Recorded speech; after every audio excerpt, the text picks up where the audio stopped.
Hello, this is the solution video for my Sudoku puzzle Cheesy Adventure, which as you can see here, you probably already read this if you're here, but it says this was partially made as a joke for a streamer community, but I decided definitely it's worth posting on its own because it is a definitely solvable puzzle regardless of the joke inside. So let's open it up. Right, and so what we have here is combination of normal Sudoku rules, like most of these puzzles tend to have. It's going to be a little weird because there are some extra regions we're dealing with here, but the normal Sudoku rules still apply, with 1 to 9 every row, column, and each of these bold outline 3x3 boxes. And the reason I emphasize bold outlined, because these are like the standard 9 regions that we're used to dealing with. But on top of that, we also have these cloned regions, which are represented by the cheez-its here. And so these are not only clones. And so what clones means is when we have these identical areas, each digit will appear in the same relative position. So whatever is in the top left corner of this cheez-it will also appear in the top left corner of the other ones as well. Same goes for every other spot, such as the middle ones or the bottom middle. They're all going to have the same digit in each. So it's pretty powerful when you're doing puzzles with this, because once you get one piece of information, you get 2 others for free. At least if they're within the cheez-its, in this case. But on top of that, these are also considered additional 3x3 boxes. That's actually really cool that it automatically selected these. Cool. And so what that means is this will also be 1 to 9 ones each. So will this, and so will this. So we're going to have cloned regions that are also 1 to 9 ones each. So it's kind of 2 rules in 1 there. So if we were to find out this is a 2, we know that's also a 2, that's also a 2. It also means we cannot have 2 anywhere else within the cheez-its, because they have to appear once each. So let's erase those. Next rule, we have standard killer cage rules. When I solve these on video, I have the killer cage calculator activated. That's in the settings down in, I believe, advanced. Yes, killer calculator. I know a lot of people either don't know that exists or they just prefer to solve without it. Personally, I think it's better for video purposes, just so you can trust that what I'm saying is true. And also, I just find it easier to solve without them, because usually the challenge is not just working out what the one option is, but it's how do you use that information well. So I don't really think it's cheating at all to just be given the information of what cage combinations are possible. It just saves you time from worrying that maybe your math in your head maybe miss an option. But yeah, so I didn't actually say it, I don't think. The digits inside each cage must sum to the number that's in the top left. So this 15 cage could be either 6, 9, or 7, 8. Those are the only 2 ways to make 15 with 2 Sudoku digits. Kropke dots, so we have black dots and white dots. Black dots means one digit is double the other, so if that's a 2, that could be a 1 or a 4, because if it's a 1, then the 2 is double the 1. If it's a 4, then the 4 is double the 2. White dots mean these 2 numbers are consecutive. Remember, consecutive means a difference of 1. Doesn't necessarily mean that one has to be specifically bigger or smaller than the other. So if that's a 5, you could have a 4 under it, because that's 1 less, or it could be 6, which is 1 more. Arrows are basically the same idea as killer cages, except we have a little more freedom in where we kind of have the direction of a go, and the sum is ambiguous. So it's saying that the circle is representing the sum of what's along the arrow attached to it. So if that was a 6, this would have to sum to 6, and that would be either 1, 5 or 2, 4 by that logic. So it's kind of like we're taking the idea of a cage, but we're moving the sum to be separate from it, and we're also not telling you the sum right off the bat. Last clue, even digits, so that would be this here. So anytime you see a gray square, which in this case is only one of them, that sum must be even. So with that is all the rules. Let's restart. Now obviously I'm not solving this for the first time. This was my creation, so I know the intended solve path. I have found that people solving this have found some interesting geometry that I hadn't fully considered. That's mostly because this was my first time setting a puzzle with clone regions like this, so I also haven't solved many on my own, so I didn't know to look for those things. From what I could tell, it doesn't seem like you can skip any of the intended steps using that logic. But you could do things like, for example, recognizing that these 2 column spots are the left half of this cheez-it, which means that these 3 cells, I believe, must be the same as these, I think is what it is. I'm not really that great at doing this logic, but it's effectively saying whatever is, let me find a better example. It's something along those lines, but the point is I'm not going to be using it in the solve here because I don't think it's necessary. I didn't design it to be necessary, but there's logic you can do with saying certain columns or rows of these clones must repeat in the boxes next to them. But yeah, this is a good example. The left half of this cheez-it cannot repeat in those two spots. So this, in this box, must be over on the right side of that. I think that's more or less what I was saying here. That can't repeat here, or that must repeat here. But either way, that's not necessary to solve. It might be better for you to visualize that if that's what you want to try to go for. So maybe consider that as like a little hint if you want to try that out before you start watching the actual solve. But yeah, so with that in mind, let's start looking at the intended solve path here. So we got a couple of gimmies we can work with here. So let me not have the cage thing drop down right away. If we see this is an even digit, well, we know right away that's 2, 4, 6, 8. So that's kind of a freebie right there, sort of, that we can already knock out a couple of numbers from that. But it becomes a real freebie when you think about what could 29 be in 4 digits. And without being given the fact that there's only one way to do it, which you can see here, the way you would think about that would be when you have 4 digits, it's usually common to think about the minimum or the maximum of those.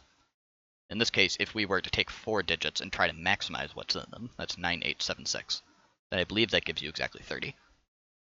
And so that's really close to 29, which means that really the only way to make 29 would be to take one of those numbers, 6, 7, 8, 9, and decrease it by 1, to take 1 away from that. And what that gives you is 5, 7, 8, 9, and that's the only way to make 29, as you can see. You'll notice within that, there's only one even digit there, so that has to be 8, with the others being 5, 7, 9 in some order. And since this is designed to be a relatively approachable puzzle, I'll explain the notation I'm using real quick. Center digits like this, 5, 7, 9, means that for that specific cell, these are the only options for that cell. So 5, 7, or 9. Later on, I'll be using corner notes, and when that comes up, I'll explain that. But for this, we're saying this cell can only be 5, 7, 9, so can these. The other cage we might want to take a look at. You can also mark down 6, 9, or 7, 8 there. The other cage to look at would be the 11 cage, which you can do the exact same logic but minimizing it. And you can say, well, 1, 2, 3, and 4 would give you 10. So to get 11, we just need to increase one of those by 1. So we get 1, 2, 3, 5 as the 4 digits there. We don't have a freebie in terms of even or odd here, but we do get our first non-8 digit placed here, our first cheez-it digit. And that's because, remember, these cheez-its are clones. So whatever appears, say, in the top left, would also have to mimic down here. And we can see here the bottom left here has to mimic the bottom left of that one there. So the digit has to be the same in both. So the only digit that satisfies that would be a 5, because both cages need a 5 somewhere in it. So that's the only spot where we could possibly have a repeat. So we can say, those must be 5, so must the bottom left of this cheez-it. That means we can take out 5 from there, we can take out 5 from the rest of the 11 cage, and we have the first cheez-it digit placed now. This is such a wild sentence to say. It makes me laugh every time that we're placing cheez-it digits. So, with that done, the next thing we can now look at is, and this is just general advice for solving Sudokus, especially ones that are considered approachable, is we just got information, so try to follow that information. Well, we did this kind of out of order. I intend people to probably get the 5s first, usually, at least when I was solving it, but we have a 5 and we have an 8 down here now. So the 5, that doesn't really tell us a whole lot more about the grid. We can place a couple 5s, I believe, now. We have 5 locked out of here and here by Sudoku. Can't be in the 15 cage. So here I'm going to put corner pencil marks. And that's different from center, because I'm not saying that this cell can only be 5, because we don't know that. What we are saying is that these two cells collectively, this little domino, one of them has a 5 in it, somewhere between them. And so they're arranged in this sort of horizontal form. And that's good, because it means no matter where it is, we know it's in this part of this row somewhere. So we can combine that with this 5 and say that 5s are locked into the middle of this here. But it can't be in the cheez-it, because we have one already. So we can actually say 5 has to go there. We can do pretty similar down here. These 5s lock out 5s from here. Can't repeat it in the cheez-it, and that's only 7 or 9. So we get a 5 in the center here. Continue placing 5s. It's now locked out of these two spots. And you also cannot have a 5 on a black dot, because you can't cut 5 in half or double 5. So 5 must go there, and suddenly we're getting a ton of 5s everywhere. 5 here, cannot repeat in the cheez-it, can't repeat there because it's in the same column, so 5 must go in one of those spots. This 5 combines with that, and we can now say 5 must go into the middle here somewhere, and it can't go in these spots because the 5's here. So 5 must go there. And just like that, we've placed almost all the 5s. We cannot continue further because these two are in a kind of awkward, we call this an X-wing sort of pattern, where the 5 here and the 5 here, they match in terms of the same 2 rows and the same 2 columns. So we need another digit to be placed into one of these spots to tell us what the order is. So that won't come till later. So now we can go back to looking at the cheez-its now that we've got some freebie digits placed. And so we've done what we can with 5s, so the next step might be to think about what can we do with 8 now that we have that placed here. This is one of the trickier things to spot and solve, especially if you're new to doing clone regions, but as soon as you have a digit that kind of sees 2 of the different regions, it's surprisingly powerful. So if we focus on this cheez-it on the right here, this 8 can't go in the left half there, and it can't go in the bottom because it sees itself in the same box. This 8 also sees the middle row of this cheez-it, which means it can't be in the middle row of this cheez-it either. And so because it's seeing both of them in different ways here, we can say the 8 has to go into the top right portion of it. Kind of mimic those pencil marks up here too. And at this point you might notice that one of the cheez-its has something a little different, and that's the white dot here, and this 8 is on that white dot. So if I was trying to solve this and trying to figure out where would the 8 go, I would notice, hey, something's different here, let's look at this. Just instinctively, that's kind of the way that it seems like the puzzle wants you to think. So we could think about that by saying, well, if this was an 8, just put an 8 there for a second, there would have to be a 7 or a 9 underneath it to be consecutive. But we already have a 7 and a 9 in some order here in this part of the box.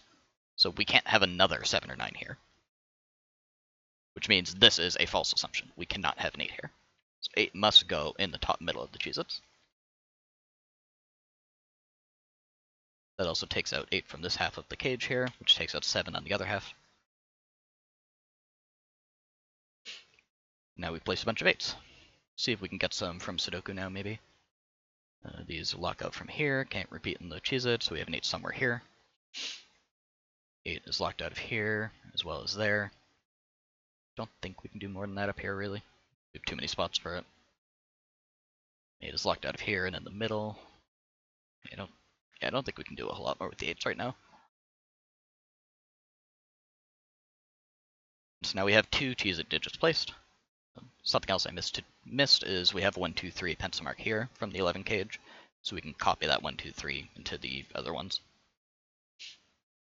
If you've ever solved with like palindrome lines, it's almost a similar thing where when you get information on one part of those palindrome lines, you can usually copy it to the other half. Same with the cheez-its here. Next, want to now continue going off that trend of looking where we have information we can use. Even though now we're not going to look inside the cheez-its, but we're going to look at 7, 9 here. We can say, well, 7, 9 appears in this column already, so we cannot have another 7, 9 here. Which means 7, 9 has to appear on this sort of kind of bottom / right side of the cheez-it. So that's all we can do for it up here, but if we apply that down here and say, well, 7, 9 has to appear somewhere in this chunk of the cheez-it, well, it can't appear on that furthest right part, because it would repeat with this. So that means we've now proven 7, 9 is in some order in the middle and the bottom middle parts of the cheez-it. We can mark down 7, 9 there. 7, 9. Again, I'm using center marks because I'm saying these specific cells can only be 7 or 9. And the power of that is we now have 8, 7, and 9 in this column here, meaning this can't be 8, 7, or 9. I've already taken out the 8. It can't be 7, 9 now. That must be a 6, and that must be a 9 next to it. And that now tells us the order of the 7, 9s. 7 with 9. Copy that down to the others. That also tells us the 29 cage goes 7, 9 in that order. So again, like I said, once you get a little bit of information in one part of the grid or in one of the cloned areas, it immediately can be copied over to the others, and suddenly we're flooding the grid with more information. I am certain you could probably get some 7s and 9s placed elsewhere now. I'm not going to do that because we don't need to at the moment. We'll get there with Sudoku in a moment, I'm sure. It would make sense to keep focusing on the cheez-its now because we're kind of halfway there, sort of. Maybe just for the sake of it, let's mark down what these each could be. So let's start up here. This could be anything except 5, 7, 8, 9 at the start. But it can't be 1, 2, 3 because we have a 1, 2, 3 in 3 cells here. So if we put a 1, 2, or 3 here, it would interrupt this process. So that has to be 4 or 6 in the top corner. Same for the others.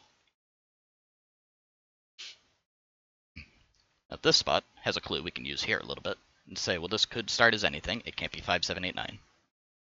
This is a white dot, so it has to be consecutive. So we can't have a 6 here because there's no neighbor for it. It would have to have a 5 or a 7 with it.